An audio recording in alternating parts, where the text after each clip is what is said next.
Hey YouTube, what's up? Dr. T here from St. Petersburg, Florida. So here we continue the Hyperloop series from inception to current day. And the little video you've just been watching is the highway that goes from Tampa to St. Petersburg. We are now up to October the 12th, 2017 with a major event.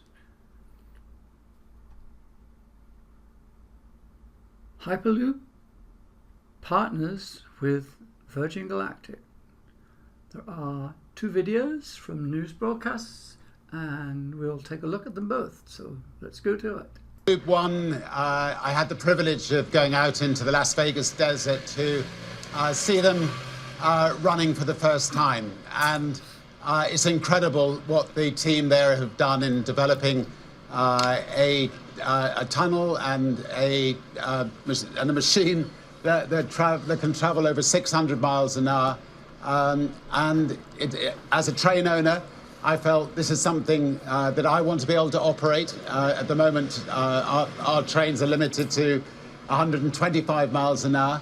And I know that our consumers would love, for instance, to go from London to Edinburgh in roughly 45 minutes, and that will be possible. So, and if you then extrapolate that worldwide, there are literally thousands of cities and things that I think will want Virgin Hyperloop in the years to come. The technology, of course, is awesome. The question, of course, that we've always asked is, what is the cost of truly digging these tunnels or doing it above ground to make it all work? The capital cost is huge.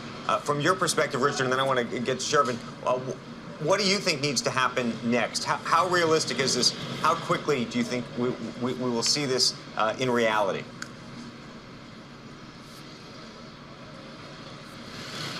Well, it could happen as soon as, we could start building in as soon as 2 years.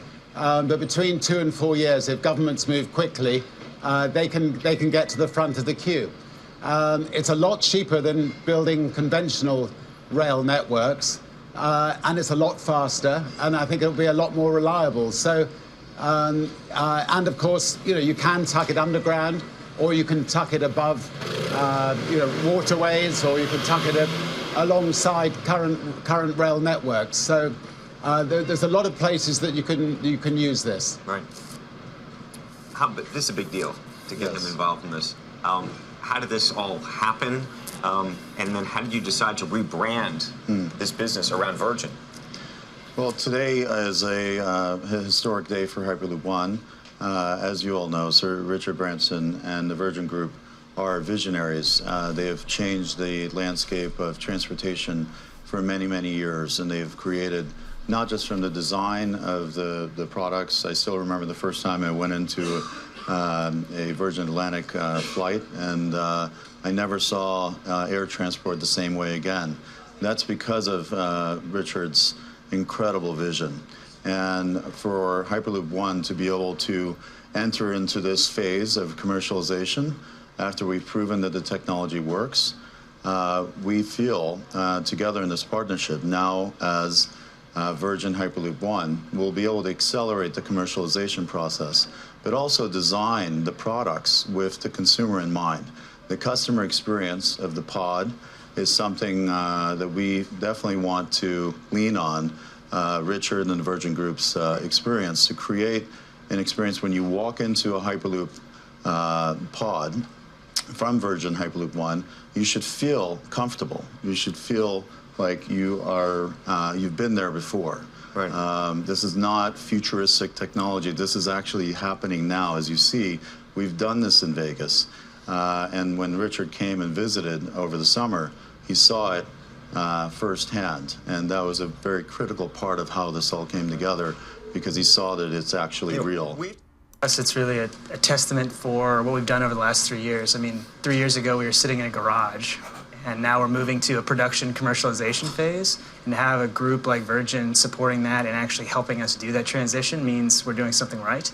So I think it's really exciting for us to have a partner that's going to be taking us from, I'll say, post-garage to actually taking people down the tube.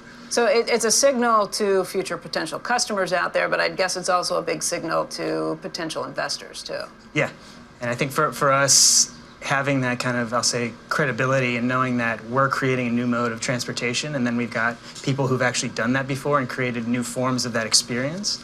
I think I can't find a better way to say, if you've got new transportation, let's reinvent the experience and not do the things that we don't like about current travel. So Richard, we had you on the other day to talk about this, about where you see this really heading, but what captured you when you sat down with them? Well, first of all, we invest in people. Josh used to work at Virgin Galactic before, and we were incredibly sad to lose him at Virgin Galactic, and it's his genius that has actually really created Hyperloop One, Virgin Hyperloop One, and I have a train company. We're, I think, the largest train company in the UK. The fastest those trains can go is about 130 miles an hour.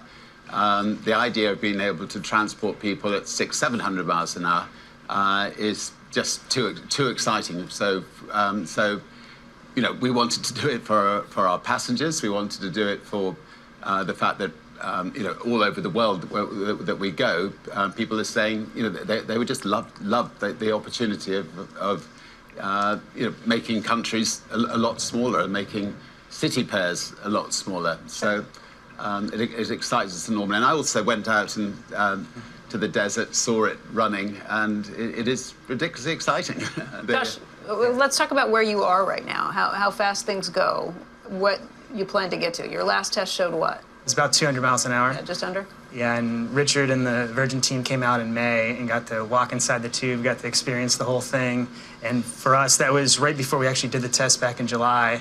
And now we're doing the airlock, right? So we're putting that in, which is how you'd actually get the vehicle inside the tube when you're moving in the production environment. So from a station into the tube, that way you're having these pods zip through very quickly. And we're actually testing that within a couple weeks here, and then we'll be going a bit faster as well. So when do you get up to 600, 700 miles an hour? we need a little bit more tube for that. We only have about 500 yards of tube, so if we need about 2 to 3 kilometers, about 2 miles worth of tube to get up to those kind of speeds. Yeah, don't try it yet. Sport mode. That would be some serious, sport mode. serious G-forces, starting and stopping at 500. Well, there's no G-force In it, right. if it's straight. I mean, do you want to explain that? I mean, What about accelerating? But during acceleration, not much, is there? Yeah, it's about what you'd feel at an aircraft to take off, and then once put you're in 500 feet at the acceleration you're talking about, you can't get anywhere near 700 miles an hour. correct. So we're If accelerating. you could, the acceleration you'd feel, right? This is the part that Okay. I just if it's a physics thing that I don't understand, which is, let's say you build one of these trains from New York to DC, which would Okay. be perfect, selfishly, for right. those of us here. But there are people who are going to want to get off in Philly and maybe other places, or is it just? And how can these pods jump off the track and keep? I mean, because how big are the pods? So they're about 40 to 50 person-sized pods, anywhere on that order. So instead of actually having the vehicles like a whole train, you're able to send like think an individual car. Right. And then you're only going to Philadelphia, you're only going to Baltimore, you're only going to DC. But you got pods behind you. You've got How do they get out of the way? pods behind you, and the fact that we have this maglev, right? Now, maglev has this horrible stigma of being really expensive, outdated, and all this other stuff, but we've got a new version of that. Okay. And so what that allows us to do is digital switching. So you're allowed to basically turn, imagine an off-ramp on a highway, as opposed to having this track actually have to move. And so because you can do that, you can have pods follow each other very, very close. Well, there was some interesting behind-the-scenes information there that you wouldn't come across easily. I think it's going to be a big year for Hyperloop, so keep tuned to this channel for the latest news, subscribe, and I will do my best to make sure you are kept up to date. Take care, YouTube.